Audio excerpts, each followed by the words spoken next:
Hi and welcome to Safe Driver Training. My name is William Grants, and in this video we'll discuss cumulative work day and cumulative work period under Work Time and Logbook Rule 2007.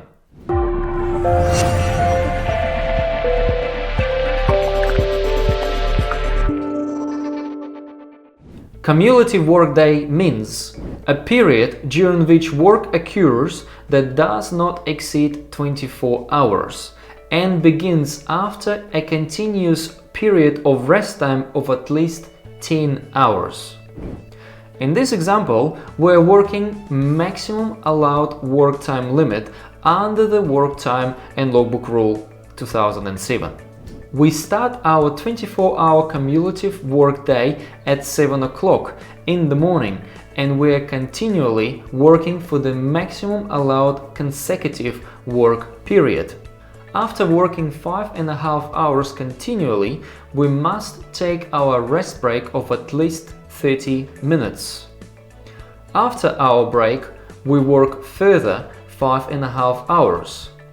We must take another 30 minutes break followed by further 2 hours of work. We can work maximum of 13 hours in any cumulative work day, and we must have at least 2 half-hour breaks during your cumulative work day. Let's do a simple calculation to see if we comply with the rule. Cumulative work day of 24 hours minus 13 hours of work time we have worked minus 1 hour of rest time we took during a cumulative work day. It equals to 10 hours rest time. We must take 10 hours of continuous rest time to finish our cumulative work day before we can start our next cumulative work day. You can be paid for more than 13 hours in a cumulative work day if you get paid for your 30-minute breaks. Let's have a look at another scenario where we have extended our rest time during your cumulative work day. We start our cumulative work day at 7 a.m. and decided to work only for 4.5 hours, followed by 2 hours of rest break. After rest time, we have worked further 3.5 hours, followed by another 1 hour of rest break.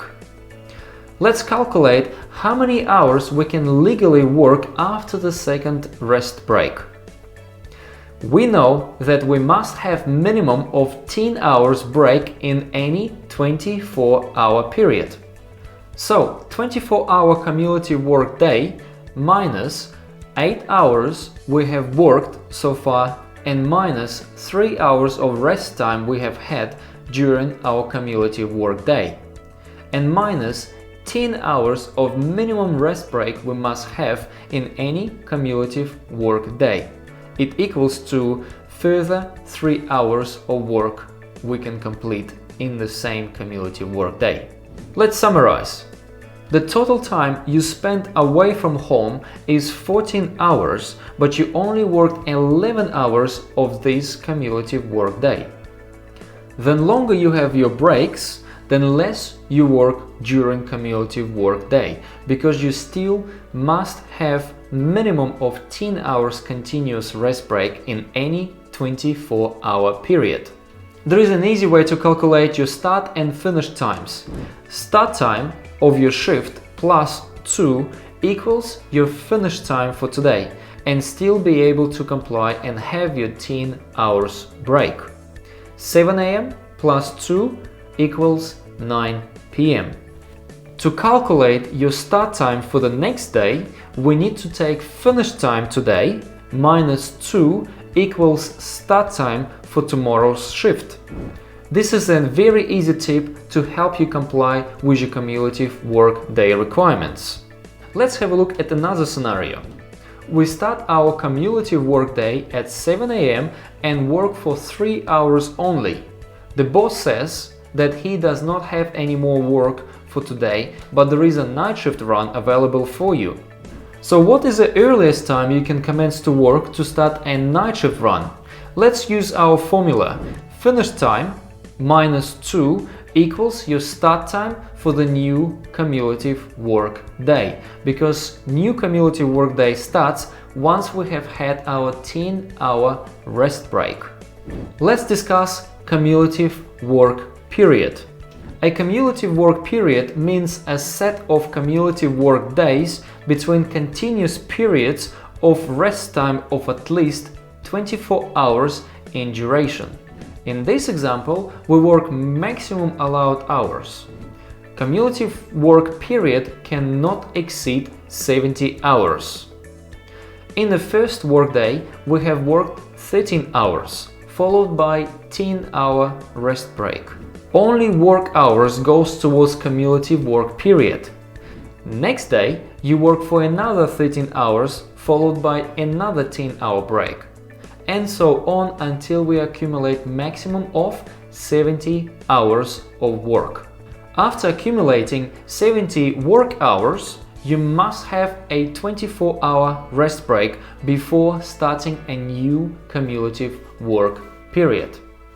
Remember that the maximum amount of work hours allowed to accumulate in cumulative work period is 70 hours.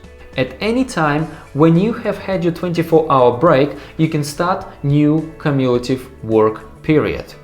Work time for small passenger service drivers includes time spent parked on the area designated for small passenger service vehicles, cruising for hire, doing paperwork, carrying passengers, cleaning and checking the vehicles. Different rest time rules apply for small passenger service vehicle drivers who only do short fares around city or town. If a small passenger service driver does short fares around city or town, the period of rest time must be taken after 7 hours of work. If you drive both small passenger service vehicle and another type of vehicle which is subject to work time rule during the same workday, you must take rest time after 5.5 hours of work. Now you know what cumulative work day and cumulative work periods are, as well as we have shown you a few tips and tricks how to calculate the hours in an easy way. As always, safe driving to you.